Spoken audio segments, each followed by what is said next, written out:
How variety developments can help growers meet their integrated pest management objectives. Integrated pest management, or IPM as it is commonly known, is fundamental to the UK achieving both its low carbon obligations and reducing the environmental impacts of farming in the future. With a focus on more sustainable agricultural practices, IPM aims to reduce dependence on often costly crop inputs and intensive production methods, delivering a more balanced and eco-friendly future for crop management. Advanced crop genetics have a vital role to play in achieving this vision, and KWS's SPP, Sowing for Peak Performance initiative, puts delivering varieties that will complement IPM practices right at the heart of its future breeding strategy. So why is SPP important? It's a simple truth that 80% of the potential crop production any producer is likely to see is inbuilt in the seed they drill. It can be influenced to a degree by good management, how much nitrogen is applied, and the standard of agronomy used. But fundamentally, yield and quality outcomes are largely locked in with the initial variety decision, which is why choosing the right variety with regard to individual growing circumstances is one of the most important decisions growers can make, and it will become even more important in the future. At the core of SPP's integration with IPM are 5 key principles. Number 1, maximising production and profitability from available resources. A key future objective for KWS is to help growers get as much as possible from their own land and resources. This can be done through growing varieties that have optimum field performance and yields, but also have key functional traits which make them more resilient and offer added value market opportunities.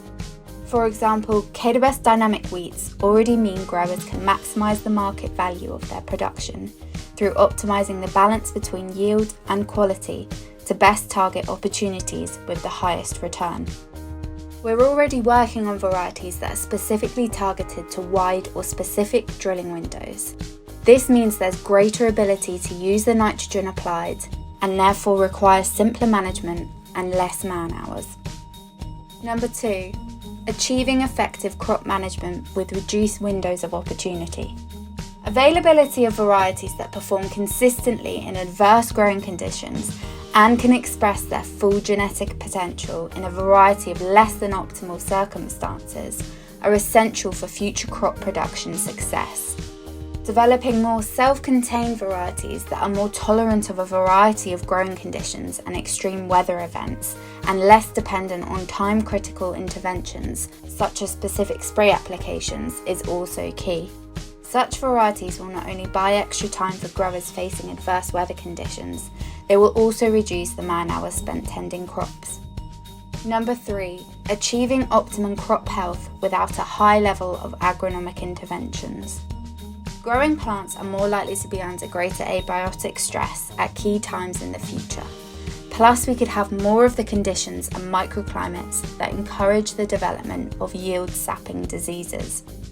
KWS varieties that ensure genetics and chemistry work in partnership to the best effect are already established, but we plan to have many more in the future. Developing genetics that deliver the highest untreated yields and respond in an optimal manner to agronomic inputs when they are needed is a key KWS priority. Number 4, reducing the amount of all inputs used and associated costs. Stronger growing varieties with higher yields of vigour outcompete weeds more easily and reduced herbicide spend. Plus, stiffer straw means you're unlikely to be as reliant on PGRs and achieve easier, quicker harvesting. Varieties that are also more efficient at utilising valuable nitrogen result in more nutrients being used for growth than being lost from the system. Such varieties will not only deliver obvious benefits to the environment, they will also transform production economics too. The less time spent applying agrochemicals and fertilisers in the future, the greater the savings on labour, diesel and machinery maintenance. Number 5, getting greater productivity from soils long term. The key thing here is not to be pushed into having to do certain field activities when the conditions are less than ideal. Whilst good planning and the correct cultivations will be key, choosing the right variety in the right slot can also play its part in reducing opportunities to potentially damage soils by excessive travelling. Looking at variety maturity can help. For example, planting a range of varieties with differing maturities can not only ease the load at harvest, but also spread the window so that you are less likely to have to combine during poor conditions. Many of these developments are here now, allowing growers to successfully align their crop production objectives with the principles and practices of IPM. But KWS's SPP initiative will ensure this bond continues to grow even stronger in the years ahead.